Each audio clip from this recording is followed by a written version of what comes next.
The air was thick with dust and cruelty. As the crowd gathered in the small town square, the kind of gathering that carried the stench of desperation and greed, the wooden platform creaked beneath the weight of the girl's being. Paraded like livestock, their wrists bound, their eyes hollow with fear. The auctioneer's voice rang out sharp, slicing through the murmurs of men who had come not to buy hope, but to buy ownership. "Next up," he bellowed, yanking a trembling young woman forward by the arm. She stumbled into the harsh sunlight, her face hidden behind tangled hair. But even through her exhaustion, something in her posture set her apart. Her name was Clara. She had been stolen, dragged here from the ranch where she once dreamed of freedom, and now she stood like cattle before the highest bidder. The men in the crowd sneered, shouting numbers with the same casualness as one would bid on a mule. Clara's chest tightened with shame, but somewhere deep inside, she clung to a fragile spark that refused to die. In the back of the crowd, a man in a worn-out hat shifted in his saddle. His name was Caleb Walker, a cowboy known more for his silence than his words. He had scars on his hands from years of working the land, and scars in his heart from a past he rarely spoke of.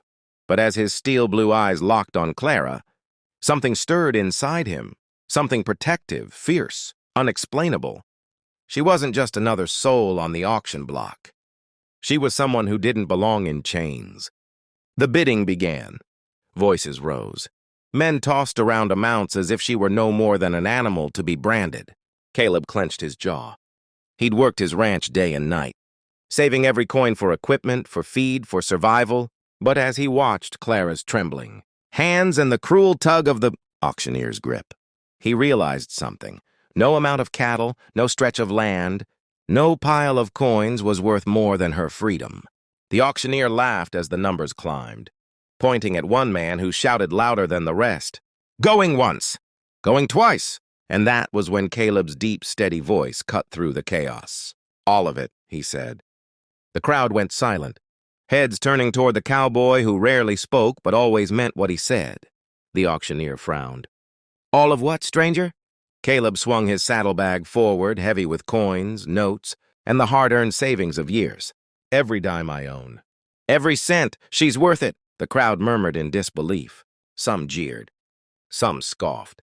But the auctioneer's greed gleamed in his eyes, and with a wide grin, he slammed his hammer down.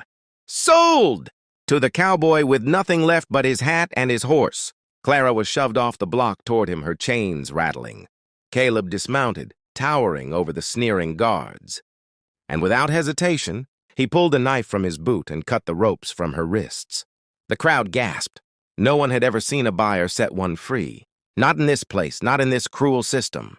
Clara looked up at him, her eyes wide, confusion and relief mixing like storm clouds breaking into sunlight.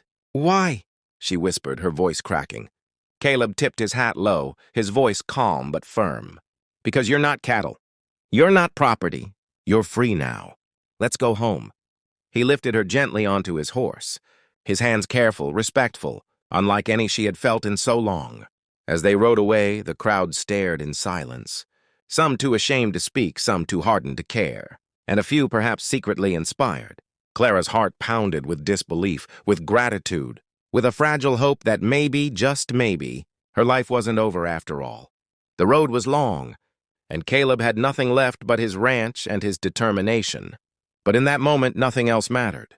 He hadn't just bought her freedom. He had given her back her dignity, her humanity, and the chance to believe again. The sun dipped low on the horizon as they rode into the distance. Two souls broken in different ways but bound by a new beginning. Clara glanced at the man who had risked everything for her, wondering what kind of strength it took to make such a sacrifice. Caleb didn't look at her. His eyes stayed on the horizon, but his words drifted back softly, almost like a promise. "Sometimes," he said, "the only thing worth losing everything for is someone else's freedom." And with those words, the chains that once bound her seemed to fall away for good. Friends, if this story stirred something in you, if you felt the weight of Clara's fear and the power of Caleb's sacrifice, then don't let it stop here. There are more stories waiting, stories of courage, of love, of hope that refuses to die. Subscribe to the channel, because every tale we share is a reminder that even in the darkest places, There are people willing to give everything to bring back the light. Don't miss what's coming next. Join the journey. And let's keep these stories alive together.